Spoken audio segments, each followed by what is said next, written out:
All right, let's go back to an earlier story where people in a self-proclaimed independent state of Somaliland are having their elections, and they're hoping that this will boost their breakaway from the control of Mogadishu and gaining international recognition as an independent state. Let's chat now to Abdullahi Boru Halakhe about what all of this means. Abdullahi, thanks very much indeed for joining us again. So these elections are taking place. What do they mean and why were they delayed? I think they mean a great deal. A lot of the time, when we speak about Somalia, it's generally done when it's being compared to Somaliland. Sorry, when it's compared to Somalia. So this is the sixth elections that they've had: 3 presidential, 2 district, and 1 parliamentary. So it's very important to show that Somalia as a people can have an election that is free and fair. You just need to look at, how people, the whole thing turned into a festival. People are happy. And that just demonstrates that when given time and chance and space, people can actually be part of determining their destiny. All right, let's talk a little bit about likely winners of this and the politics of Somaliland. Yeah, I think it's going to be very interesting. And the primary one essentially is, what does this mean broadly for Somaliland? Essentially, what does that mean in terms of them getting recognition? They have their own currency, they have got their own flag, they have had peaceful existence, they have got cultural festivals, and all manner that pertains to a state. But it doesn't, guarantee them to have their own independent country. And that is a function of the OAU Charter, the agreements that were made, that the colonial boundaries will remain. I've read and heard and listened to analysts, and commentators saying that, Somaliland should leave Somalia and be granted a country status. That, on the surface of it is not it's a reasonable argument. But you have to be very careful.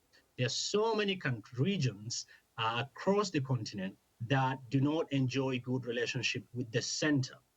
Just give an example, in the Horn region, the Tigray region, northern part of Ethiopia, their constitution allows the Ethiopian constitution allows for secession.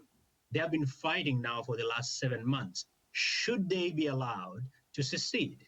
So I think, and it's not just, Ethiopia, there are many countries. That is why you only have so far, at least only Southern Sudan and Eritrea seceding, because the OAU will make it very difficult. So I think this requires a very, important thinking on how, territorial integrity that were inherited from the colonial times will evolve. And I think that is very important. What about internal politics? One doesn't hear about too much strife inside Somaliland. Indeed, and that is also, a function of very interesting Somalia politics, right? Where what we call the regional governments are largely, arranged around clan politics, where the largest clan, a region is hived off for them. But because of the drama that always happens in Mogadishu, whatever happens inside Somaliland, which happens sometimes because they haven't had, parliamentary elections since 2005. So it gets tolerated. The number of women representatives as of now are only 2. And so all these are issues that, it's not, nitpicking, but there are issues within, Somaliland, but they don't get it's not magnified as what is happening in Somalia, because they broke away in 1991. They had trouble with Siad Barre. They played a huge part in 1991 violence that saw them seceding. And so there is also, the collective pride of showing, look, this is why we opposed Mogadishu, and look what we are doing.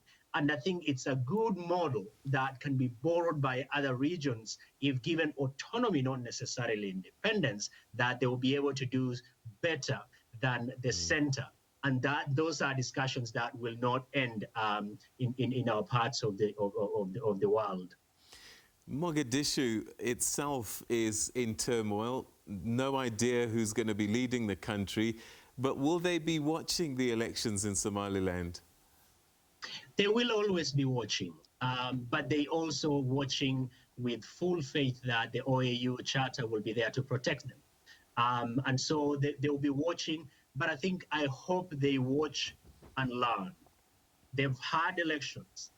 You've had the delays in the election in Mogadishu, in Somalia, that we've had several times, me and you and others have discussed. I hope they will learn the lesson that they can have an election too.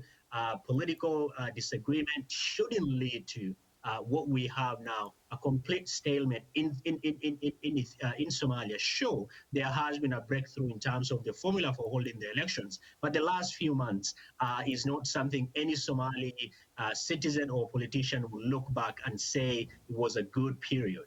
And again, it feeds into the larger discourse. Since 1991, Somalia has not had a stable political system that can govern them.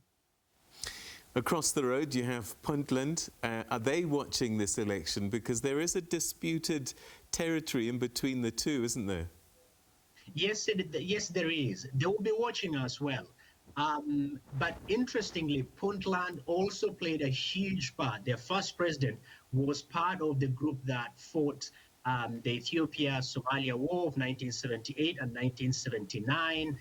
He was very much supported by Ethiopia when he became the president.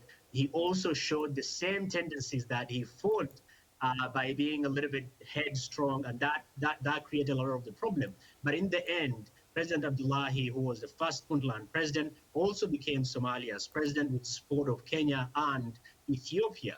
But they will be watching very closely. But it doesn't have the same level of attention that Somaliland gets, because Somaliland has done it really, really well. It's a good model. But again, we are fighting against, the OAU Charter that, if not changed, I don't see much of progress internationally. All right, and I'm doing the rounds in terms of the bordering states. You've mentioned Ethiopia. What is Addis making all of this? Because, again, Ethiopia has interesting relationships with its neighbors. Recently in the north, Tigray and Eritrea became a story. Yes, for Ethiopia, it will be very important that side doesn't create an additional problem, because Ethiopia sees itself as the regional prefect, if you want. But if it is stable and continue doing what it does, it will be very important in that regard. It's one less problem to think about. Also, Ethiopia is a landlocked country, so the ports in these regions would be very important to them. But again, Ethiopia has got so many balls up in the air right now. In the next few weeks, we'll be able to know if there will be a political settlement between Tigray region and Addis Ababa. Why has Somaliland been able to be successful and escaped the clutches of militant groups like Al-Shabaab?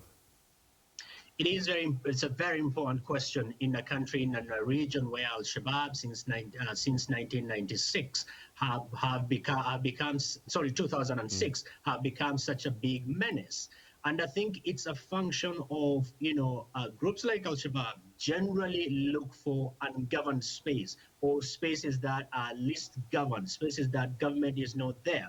They'll be able to provide those services and say, hey, look, we can be a vanguard, come and join our trade. So in Somaliland, services are being provided, garbages are collected, school children go to school, health facilities, to the extent possible. Let's be very careful not painting, heaven on earth as if there is an heaven on earth in Somaliland. But that is the most critical antidote against militant groups like Al-Shabaab. They only thrive in areas where the government, the governance is not very good, or it uses tremendous amount of force and there is fear. And in Somaliland, at least that is not there.